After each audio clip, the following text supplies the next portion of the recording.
Perkenalkan, nama saya Sri Nurhayati, CGP Angkatan 10 Kabupaten Jepara. Saya dari SD Negeri 1 Karimun Jawa. Kali ini saya tidak sendiri, saya ditemani sama Pak Bayu. Beliau adalah guru kelas 2 SD Negeri Karimun Jawa. Bagaimana Pak kabarnya pagi ini? Alhamdulillah sehat. Alhamdulillah ya Pak ya, pagi ini kita sama-sama sehat ya Pak. Hari ini kita akan mengadakan percakapan pra-observasi. Sebelum nanti saya akan mengamati jalannya proses pembelajaran yang Pak Bayu laksanakan di kelas 2, saya akan melaksanakan supervisi terlebih dahulu ya Pak ya. Adapun tujuan supervisi ini yaitu untuk mengetahui dan mengevaluasi jalannya proses pembelajaran yang Bapak lakukan nanti di kelasnya. Terus agar pelaksanaan pembelajaran di kelas Bapak itu lebih siap dan percaya diri sehingga bisa memberi pembelajaran yang terbaik bagi murid. Gitu ya Pak ya. Ada beberapa pertanyaan ya Pak dari saya, mungkin saya sampaikan kepada Pak Bayu ya. Yang pertama yaitu berkaitan dengan tujuan pembelajarannya. Nah, kira-kira apa ya tujuan pembelajaran nanti yang akan Pak Bayu terapkan? Jadi nanti saya akan mengajar mapel bahasa Indonesia kelas 2. Di sini saya sudah membuat modul ajar kelas 2 bahasa Indonesia. Materi pokoknya adalah sains lingkungan, submateri pokoknya adalah lingkungan sehat. Alokasi waktunya 4 jam pembelajaran. Jadi di sini ada 3 tujuan pembelajaran. Yang pertama, melalui pengamatan lingkungan sehat di sekitar sekolah, peserta didik mampu mengemukakan kosakata yang berkaitan dengan lingkungan sehat secara lisan dengan tepat. Jadi nanti anak-anak akan saya ajak keluar kelas, masih di daerah sekolah ini. Nanti akan saya lihatkan lingkungan sehat tumbuh-tumbuhan. Anak nanti diharapkan mampu mengemukakan kosakata lingkungan sehat secara lisan. Kemudian yang kedua, melalui metode kunjung karya, peserta didik mampu mengevaluasi hasil karya mengenai lingkungan sehat dengan percaya diri. Jadi di akhir pembelajaran, setelah kegiatan membuat proyek, setiap kelompok akan mengunjungi kelompok lain. Misalnya kelompok Insinyur Soekarno mengunjungi kelompok era Kartini, kelompok Insinyur Soekarno akan memberikan evaluasi atau penilaiannya terhadap kelompok hasil karya kelompok yang dikunjungi secara lisan. Kemudian yang ketiga ada melalui kegiatan proyek, peserta didik mampu membuat karya mengenai lingkungan sehat dengan benar sesuai dengan gaya belajarnya.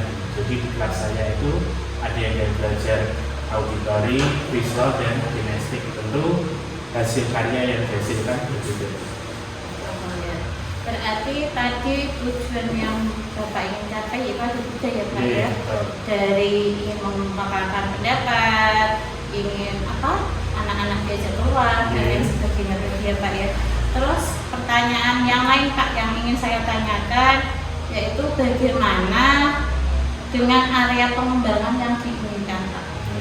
Jadi area yang ingin saya kembangkan itu ada 3, terdiri dari aspek sikap dan terdiri dari sikap spiritual dan sosial, ada aspek pengetahuan dan ada aspek keterampilan.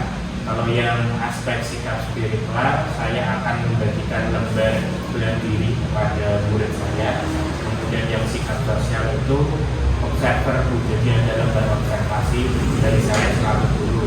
Sedangkan untuk yang aspek pengetahuan itu ada tes tertulis di bagian terbentuk, terdiri dari 2 jenis soal yaitu menjudulkan dan uraian.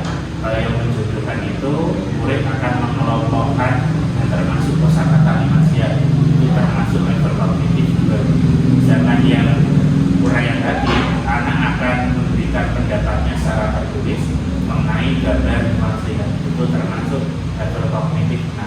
Sedangkan yang untuk aspek keterampilan itu sesuai gaya belajar tadi ya Bu. Kalau yang murid saya yang gaya belajarnya visual, berarti aspek keterampilannya yaitu menggambar lingkungan sehat. Itu nanti ada rubriknya tersendiri Bu di modul ajar saya. Kemudian yang gaya belajarnya auditori, jadi menyanyikan lagu Lima Siap. Jadi nanti saya memfasilitasi Chromebook, anak-anak akan mencari di YouTube lagu Lima Siap beserta gerakannya. Itu juga ada rubriknya sendiri.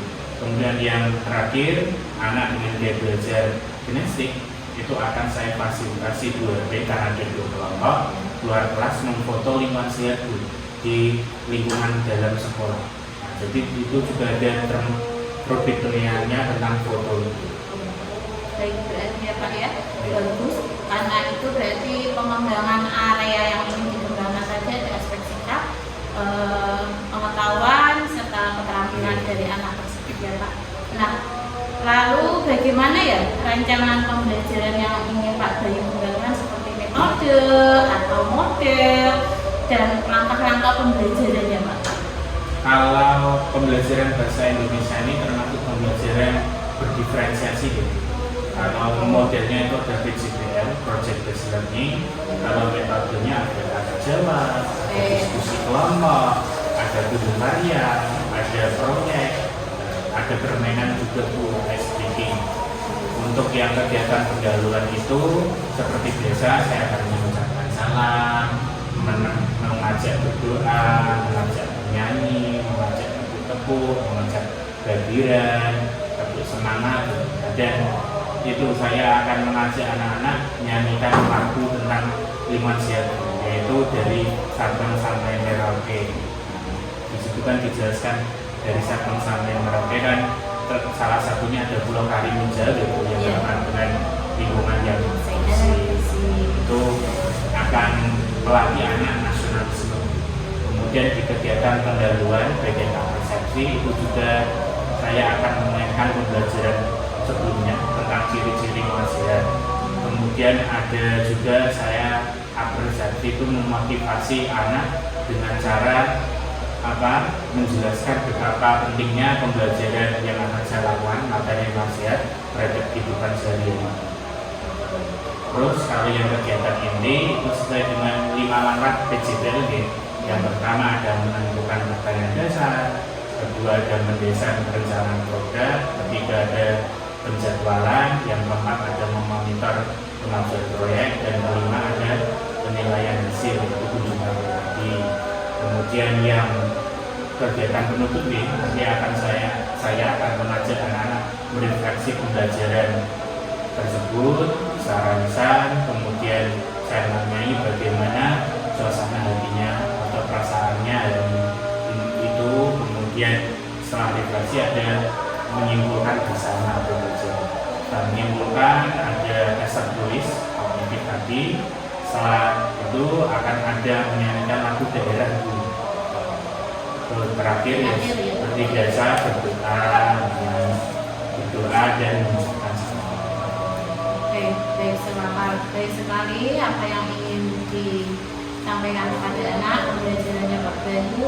Berarti nanti rancangan pembelajaran yang Bayu akan terapkan yaitu pembelajaran berdiferensiasi ya Pak ya, dengan model pembelajaran PJBL yang diintegrasikan dengan pembelajaran sosial emosional seperti itu ya Pak ya, dengan metode diskusi kelompok, terus permainan, terus ada tanya jawab dan penugasan dan apa tadi kunjung karya ya Pak ya, sehingga anak bisa melihat hasil punya temannya ya Pak atau kelompok lain. Oke, terima kasih. Ada lagi Pak yang ingin saya sampaikan, bagaimana ya media pembelajarannya yang akan Bapak gunakan nantinya? Jadi media pembelajarannya ada PPT interaktif. Saya sebelumnya sudah membuat PPT interaktif sehingga ada timbal balik antara guru dan murid. Selain itu ada benda-benda konkret seperti tumbuhan di sekolah sebagai sarana tadi dia mencari kosakata belajar. Saya juga memfasilitasi Chromebook terhadap gaya belajarnya auditori, kemudian yang gaya belajarnya visual, membawa alat gambar krayon, dan saya memfasilitasi 2D karena ada 2 kelompok yang gaya belajarnya kinestik ya. Terus juga ada lagi LCD untuk main pergerakan, dan ada sound karena saya juga ada menyanyikan lagu nasional dan daerah, ada juga SPG juga. Bagus itu Pak, mungkin saya pengen lihat ya Pak secara Iya. detailnya kapan ya Pak Bayu melaksanakan pembelajaran tersebut ya Pak ya? Hari Kamis jam pertama ada mapel bahasa Indonesia. Oh berarti baik, untuk hari Kamis jam Iya. pertama saya akan datang ke kelas Bapak boleh? Oke. Oke, untuk melaksanakan supervisi kelas ya Pak ya, saya akan melihat dan mencatat apa hal-hal yang sudah menjadi terjadi saat proses pembelajarannya di Pak Bayu ya Pak ya. Nah nanti setelah Bapak melaksanakan pembelajaran di kelas, kita nanti akan adakan percakapan ya Pak untuk lebih lanjut, yaitu percakapan pasca observasi ya Pak ya. Oke, nah yang terakhir nih Pak, sebelum mengakhiri praobservasi ini, kira-kira apa ya yang Pak Bayu dapatkan ya dari percakapan hari ini ya Pak ya? Dari percakapan praobservasi ini dengan Bu Sri ya, saya itu lebih jelas Bu untuk persiapan ke depannya, sehingga saya merasa lebih siap karena sudah jelas gitu apa yang saya siapkan, contohnya media pembelajarannya. Baik Pak, sangat dan Kakak bagus. Terima kasih atas waktunya sudah bersedia berbincang-bincang dengan saya. Sampai jumpa lagi nanti saat supervisi ya Pak ya. Mungkin di hari Kamis itu nanti saya akan melihat di kelasnya Bapak. Nah mungkin hanya itu Pak. Hanya pamit dulu ya Pak ya. Wassalamualaikum warahmatullahi wabarakatuh.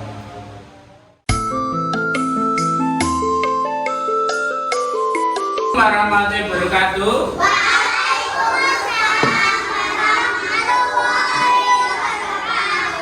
Selamat pagi anak-anak. Bagaimana kabar kalian?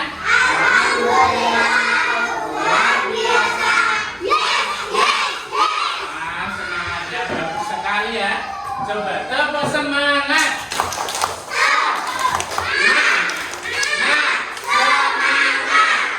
Semuanya sudah semangat semua ya. Nah, Pak Guru cek kehadirannya dulu ya. Nah, di sini yang tidak berangkat ada 4. Yang pertama Arin, Floren, Safa, dan Lutfi. Kemarin orang tua mereka izin, Floren pergi ke Jepara izin. Kita doakan semoga perjalanannya lancar ya.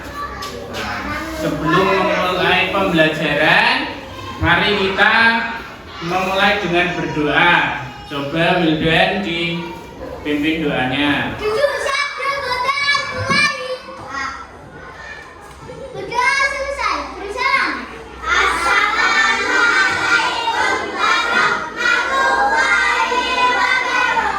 Waalaikumsalam warahmatullahi wabarakatuh. Semua? Coba kamu tepuk anak hebat.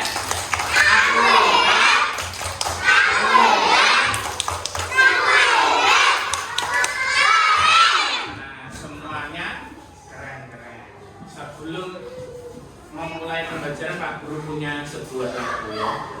Judulnya Dari Sabang Sampai Merauke. Coba mari kita berdiri semua. Sambil tepuk tangan.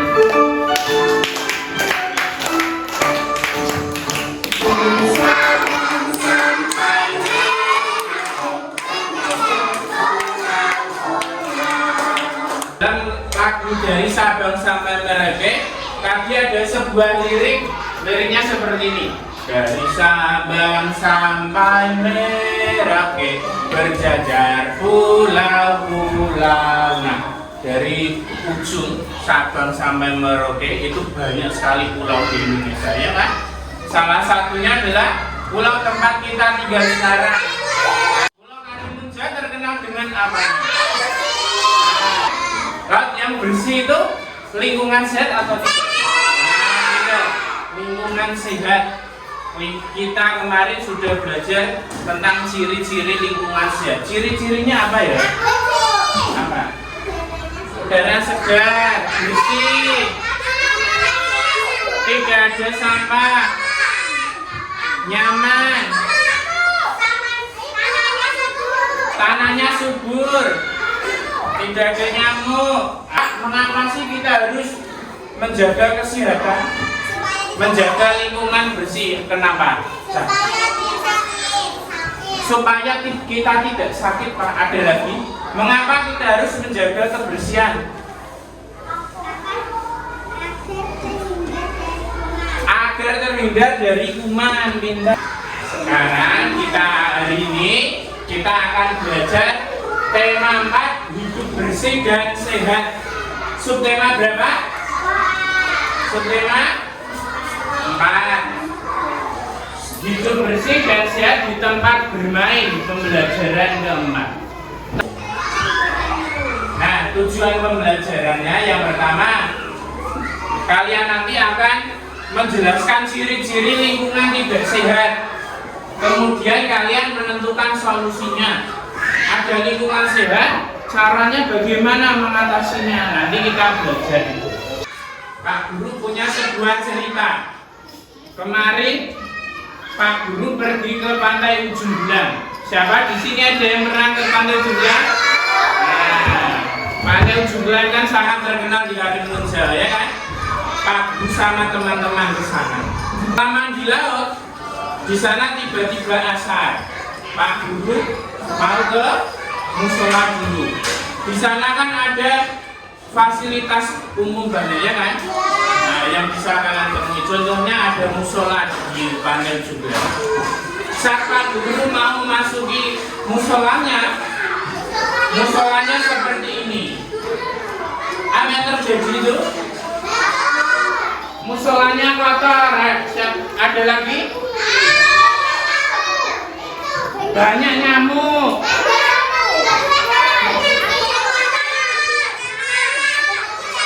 Banyak sampah.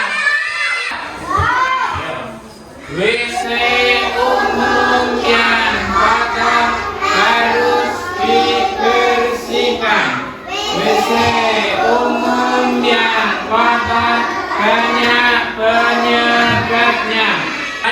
Pak Guru menemukan musola yang kotor, fasilitas umum lainnya Bapak menemukan gambar seperti ini. Gambar apa itu? WC. WC-nya kenapa? Nah, WC-nya kotor, Pak. Apalagi informasi yang mana? Pakai tangan apa?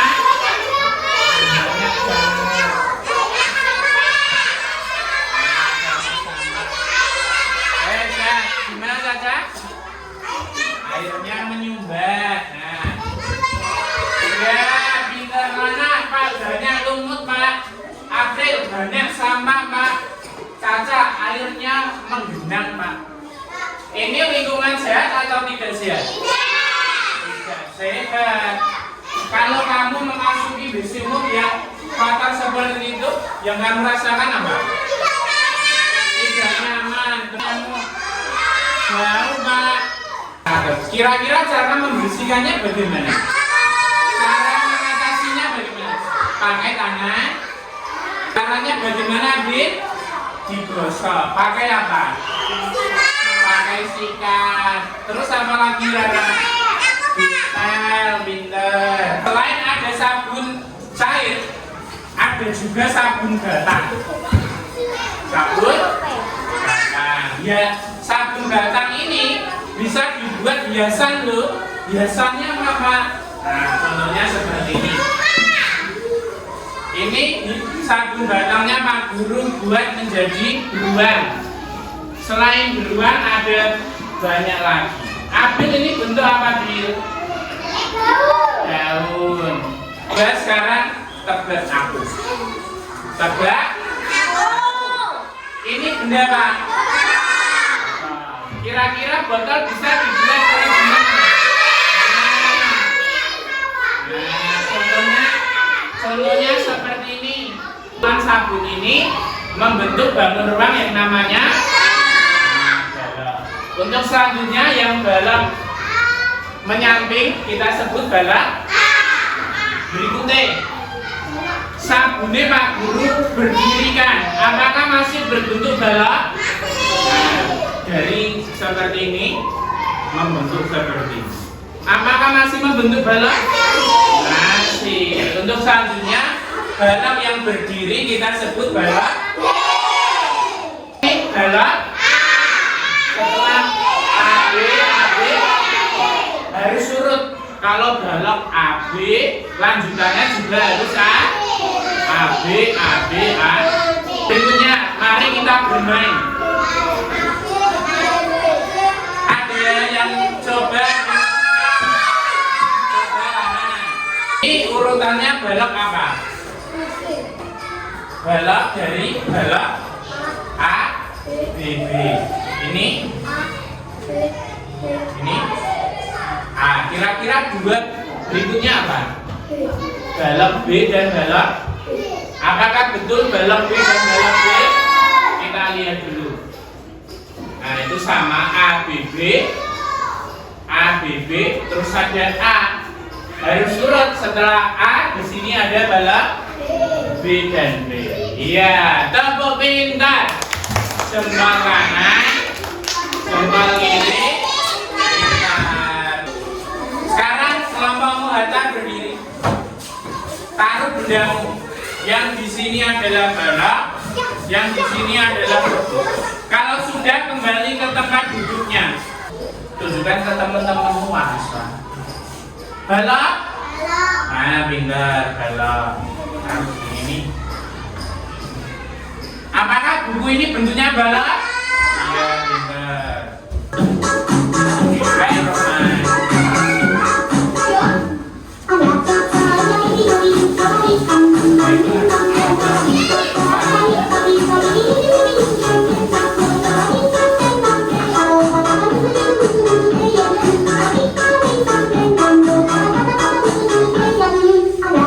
Baik, Roman. Termasuk peralatannya juga dipersiapkan ya. Melaksanakan kegiatan proyek. Yang pertama adalah membuat laporan sederhana tentang ciri-ciri lingkungan tidak sehat. Yang kedua adalah membuat hiasan dari sabun. Yang ketiga membuat pola barisan balok. Sudah siap semua? Tepuk fokus. Berenang, cari makan. Saya fokus. Saya dapat LKPD semua ya. Nah, sekarang kita sepakati mengerjakan proyeknya 10 menit. Berapa menit? 10 menit. Ini apa? Pilih-pilihnya. Ya, ciri-cirinya apa ini? Terus pintar. Iya, pintar rasanya. Terus salsa sudah jadi ya, bagus sekali. Dulu apa itu salsa? Bentuk ikan.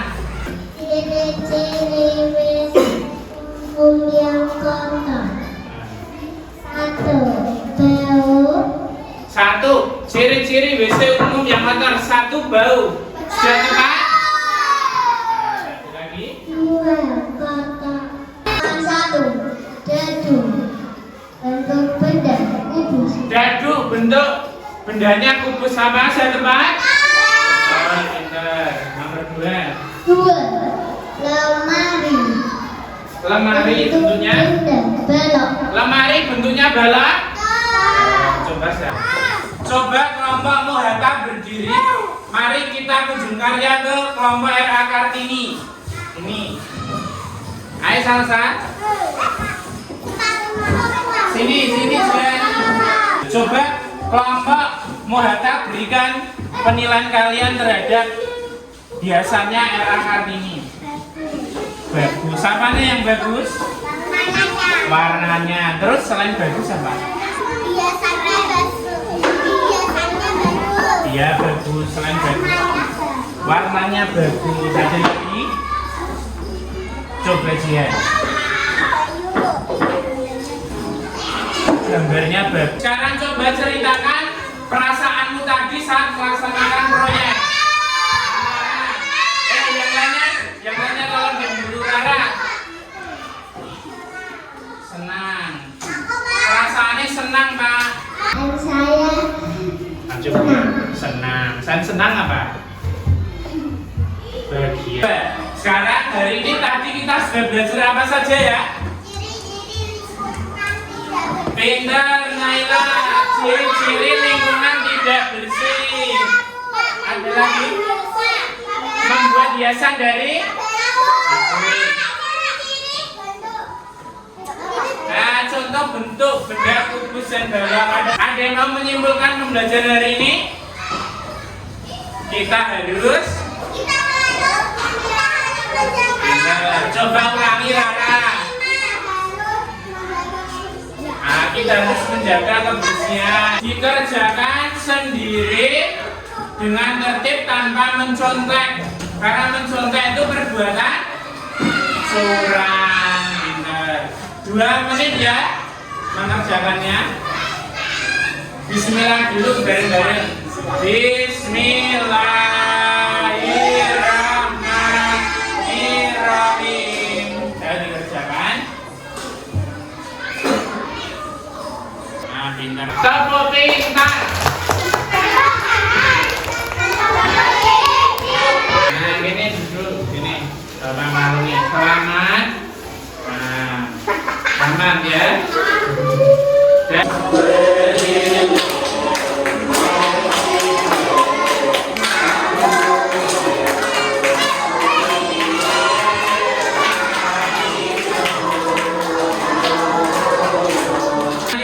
Dan nanti malam belajar pembelajaran selanjutnya, yaitu tema 4 hidup bersih dan sehat. Subtema 4 hidup bersih dan sehat di tempat bermain. Pembelajaran 5.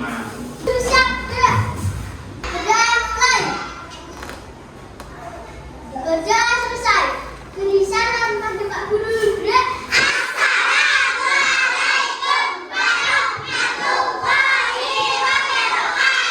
Waalaikumsalam warahmatullahi wabarakatuh.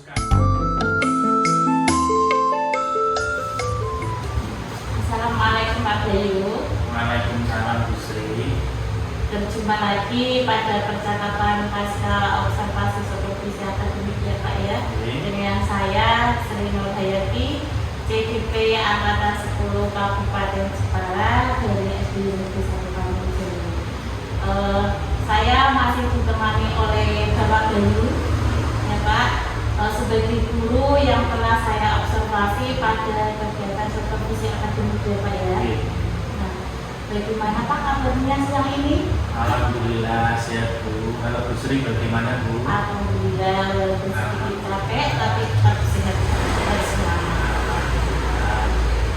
Pada percakapan pasca observasi ini, saya akan memberi beberapa percakapan atau pertanyaan kepada Bapak terkait observasi yang sudah saya lakukan ya Pak ya, dengan tujuan untuk mengevaluasi sejauh mana proses pembelajaran yang sudah dilakukan oleh Bapak Bayu. Pertanyaan pertama ini Pak, bagaimana perasaan Bapak setelah melakukan observasi yang sudah dilakukan di kelas? Alhamdulillah saya sangat senang Ibu, karena kemarin itu kan anaknya semangat, antusiasnya luar biasa. Jadi saya itu merasa senang dan merasa lega juga. Berarti pas waktu pelaksanaan observasi itu berjalan dengan baik ya Pak? Betul. Sudah berjalan dengan lancar. Oke. Bisa diceritakan kembali Pak area pengembangan yang telah dilaksanakan saat ketika melaksanakan pembelajaran di kelas? Kalau area pengembangannya itu ada 3 Bu. Yang pertama ada aspek sikap, pengetahuan, dan keterampilan. Kalau yang aspek sikap itu terdiri dari 2, yaitu spiritual dan sosial. Kalau sikap yang spiritual itu seperti saya memberikan penilaian diri kepada murid saya, mereka mengisi. Dan kalau yang sikap sosial itu lewat observasi saya sebagai guru kelas itu juga ada benefitnya. Yang kedua itu adalah aspek pengetahuan, itu ada soal itu evaluasi, ada menjodohkan dan uraian. Kalau yang menjodohkan itu termasuk C2, mengelompokkan kosakata yang termasuk 5 sehat. Kalau yang uraian termasuk C6, yaitu memberikan pendapatnya mengenai gambar lingkungan sehat yang telah disediakan. Sedangkan yang ketiga itu adalah aspek keterampilan. Kalau keterampilan ini tergantung dengan gaya belajar murid saya. Jadi di kelas saya itu ada gaya belajar auditori, visual, dan kinestik. Kalau yang gaya belajar visual berarti keterampilannya saat itu menggambar lingkungan sehat dengan bebas temanya, boleh laut, boleh taman, boleh gunung. Kalau yang gaya belajar auditori itu mereka menyanyi beserta gerakannya. Itu saya memfasilitasi Chromebook, saya mencarikan lagu-lagu yang sesuai dengan saya.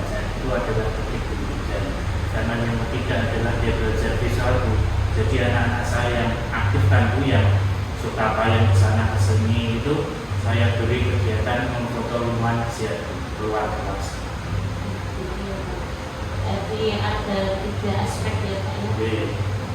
Gaya belajarnya juga sudah dibedakan, yaitu visual, Pak, terus kinestik, dan yang satunya lagi berarti sudah meliputi tadi aspek sikap, pengetahuan, dan keterampilannya ya Pak ya. Oke. Nah, area pengembangan yang telah Bapak lakukan tadi apakah sudah berhasil? Diterapkan di kelas Bapak itu sudah berhasil sepenuhnya? Alhamdulillah, tapi bukan sepenuhnya, sebagian besar. Karena kemarin itu juga ada hambatannya, yaitu kemarin itu yang anak, ada 3 anak yang kelompok gaya belajar visual itu tidak membawa menggambar, jadi tidak membawa krayon, tidak membawa buku gambar. Jadi tugasnya, proyeknya mereka terlambat. Mengapa itu bisa terjadi Pak? Salah kendala seperti itu? Apa sebelumnya belum ada pemberitahuan atau bagaimana? Kalau itu kemarin karena mereka lupa Bu, yang pertama satu hari sebelumnya itu saya sebelum pulang itu sebelum baca Al-Quran itu saya sudah mengingatkan besok membawa alat gambar, dan saya di grup WA itu kan kelas 2 ada grup WA itu saya sudah menginfokan tentang alat-alat yang dibawa. Namun setelah saya cek ternyata orang tua ketika anak tersebut memang tidak mengikuti, tidak membaca itu di grup. Jadi alasannya yang tidak bawa karena orang tua tidak ada di grup, sehingga tidak ada pemberitahuan ke anak. Jadi anak juga saat itu masuk ya Pak? Masuk. Ya, tapi kan ya lupa memberitahuan. Baik, berarti ada berapa siswa ya Pak yang pekerjaannya terlambat atau tidak menyiapkan alat gambar dan lain sebagainya? Tadi ada 3 siswa yang dia belajarnya musuh dan tidak membawa alat menggambar. Pembelajaran yang lain aman Pak? Aman. Jadi sudah berjalan dengan baik ya kalau yang lain dengan khusus yang visual aja. Iya. Dan tidak akan lambatan tadi. Lalu arena apa Pak? Rencana Bapak ke depannya agar yang terlambat atau yang tidak memenuhi itu bagaimana Pak untuk bisa lebih baik lagi? Kalau kemarin saat proses pembelajaran berlangsung itu saya itu mengajak teman-temannya untuk meminjami. Kemarin itu kalau untuk buku gambar saya meminta anak-anak untuk menyebarkan selembar buku gambarnya, dan kemarin itu ada yang mau Bu. Dan kalau untuk krayon itu bisa joinan dengan teman kelompoknya, sehingga anak tersebut bisa mengikuti proyek, tapi dia tetap terlambat gitu. Karena kan krayonnya kan memang gantian. Untuk solusi dari penerapan saya ke depannya agar masalah tersebut tidak terjadi itu semua dengan cara pertama, saya selalu mengingatkan anak-anak, terutama biasanya saya menyuruh mereka mencatat. Kalau biasanya biasanya itu kalau mereka tidak mencatat mesti beberapa ada yang lupa. Dan kedua lagi saya akan menjadi orang tua yang biasanya tidak menyiapkan alat peraga anak didik putra putrinya kemarin kan saya hanya menginfokan ibu, tidak menjaganya motor. Agar saya pastikan jika ada kegiatan berarti semua siswa itu membawa alat yang dibutuhkan. Nanti kita harus banyak komunikasi ya Pak. Selain dengan anak, kita juga harus komunikasi dengan orang tua ya Pak ya. Agar kegiatan yang ada di sekolahan atau pembelajaran itu bisa dilakukan dengan baik. Ya Pak ya. Mudah-mudahan apa yang sudah direncanakan Bapak untuk kedepannya bisa menjadi proses pembelajaran yang lebih baik lagi. Nah, mungkin kira-kira kapan nih Pak untuk perubahan menurut rencana Bapak tadi ke depannya? Tepatnya, kalau kelas saya kan Sabtu ada mapel P5 gitu. Nah, biasanya P5 itu kan memang diawat tidak serta-merta langsung membuat karya, itu kan ada tahapannya. Nah, nanti saat tahap berkarya itu nanti akan saya ingatkan. Harus selalu diingatkan Pak biar tidak terjadi seperti yang sudah kemarin ya Pak ya Pak. Mungkin itu Pak, terima kasih ya Pak ya untuk percakapan hari ini.